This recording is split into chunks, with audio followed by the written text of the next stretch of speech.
Lagos. Vibrant, rich, and poor coexist. Wealthy heiress meets beggar. Life changes.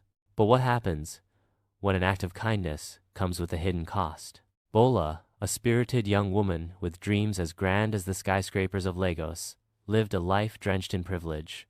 The only daughter of a prominent businessman, she inhabited a sprawling mansion filled with luxury exquisite art pieces from around the world, an infinity pool overlooking the ocean, and a wardrobe that could rival a boutique. However, beneath the glitz lay a sense of confinement. Her father, Chief Agbula, was a formidable figure in the Nigerian business landscape, commanding respect and admiration. Yet, he had plans for Bola that felt more like shackles than blessings. He envisioned her marrying a wealthy politician, someone who would elevate their family status even further. But Bola had always dreamt of something more than a life constrained by expectations. She longed to make a difference in the world. One sunny afternoon, her chauffeur Kemi was navigating through the chaotic streets of Victoria Island when Bola's gaze fell upon an elderly woman sitting on the pavement. The beggar's clothes hung loosely on her frail frame, and her skin was weathered by years of hardship. A small wooden bowl rested in her lap, her eyes a haunting blend of sorrow and wisdom. "Please, Ma, I have nothing to eat," the beggar croaked, her voice a rasp of desperation. Bola's heart ached at the sight. Ignoring Kemi's protests, she ordered him to stop. Stepping out of the car, she approached the beggar, her senses heightened by an inexplicable connection. "Here, take this," she said, pulling out a crisp 1,000 naira note from her purse and placing it gently in the beggar's hands. The beggar's eyes glimmered with an unusual intensity, a spark of mischief dancing within. "Kindness is a rare currency, my dear, but be wary, for it can come at a cost. You may not know the weight of your generosity." Bola simply laughed, brushing off the beggar's ominous words. "Thank you for the warning, but I'll take my chances."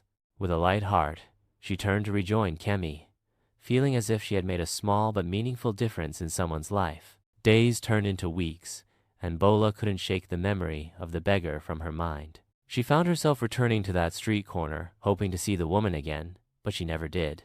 Instead, she began to notice a subtle change in her life.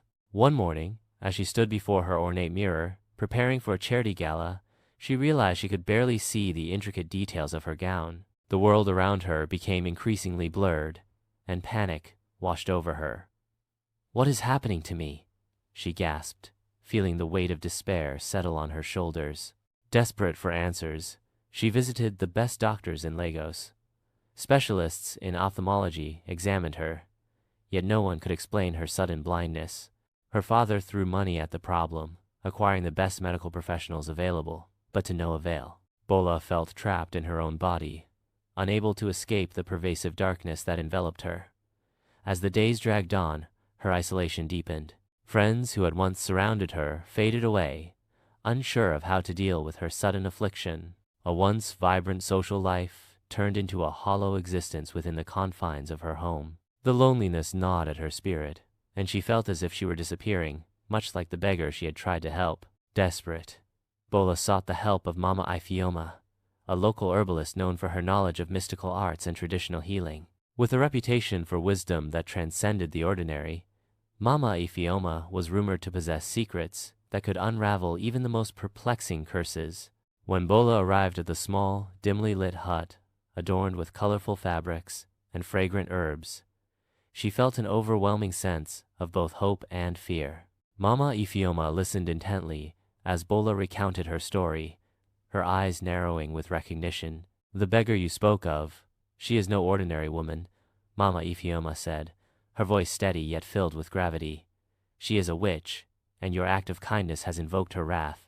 She has taken your sight as a lesson in humility. You must make amends to regain it." Bola's heart sank. "But how? What can I do?" "You must seek her out and show her that your heart has changed," Mama Ifeoma advised. "Only then will you have the chance to reclaim your sight." Determined to reclaim her sight, Bola embarked on a journey through the vibrant, chaotic streets of Lagos, seeking the beggar.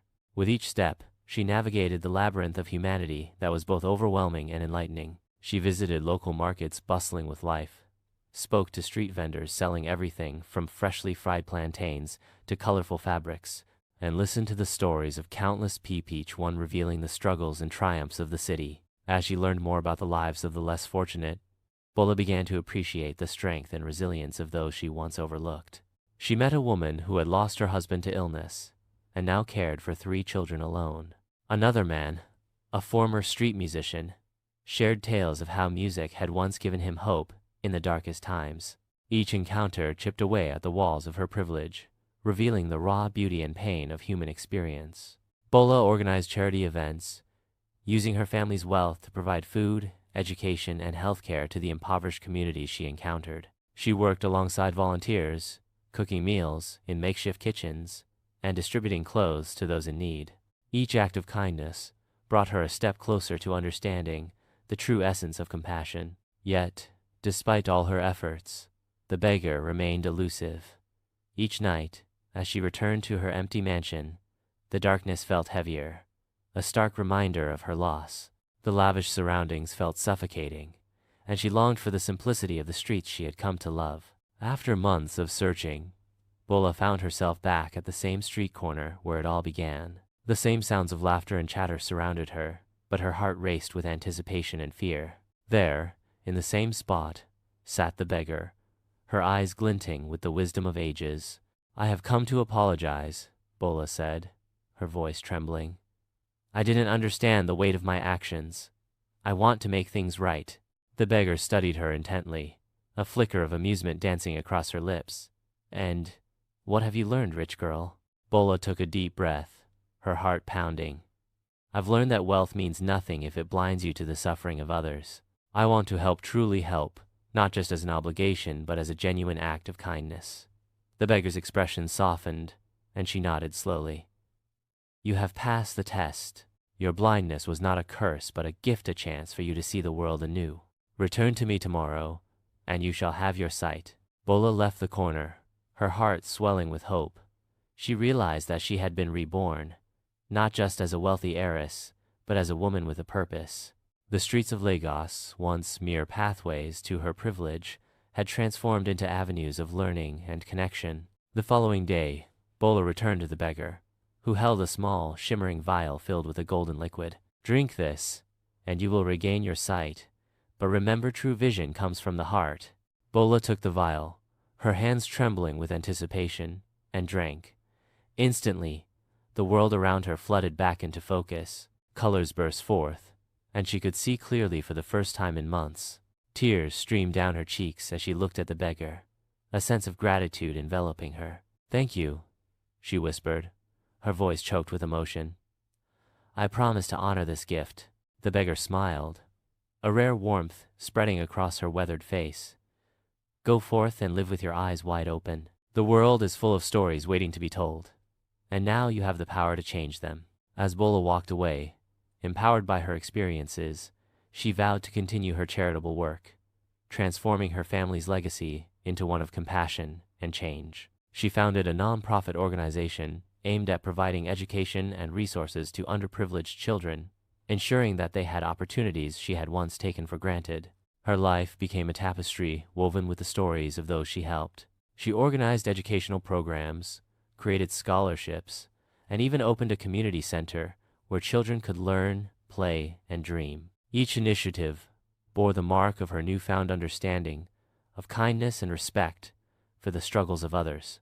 As time passed, Bola's organization gained recognition, drawing attention from local and international media. She was invited to speak at conferences and events, sharing her journey of transformation and the importance of empathy in a world often divided by wealth. Her father, initially skeptical of her unconventional path, began to support her efforts, realizing that his daughter's heart was far more valuable than any business deal. Together, they worked to create a foundation that combined their resources, amplifying the impact of their efforts. With each success, Bola felt a deeper connection to her community. She organized events that brought together people from all walks of life, rich and poor, young and old, to share meals, stories, and laughter. In these gatherings, she witnessed the magic that occurred when barriers were broken and hearts opened.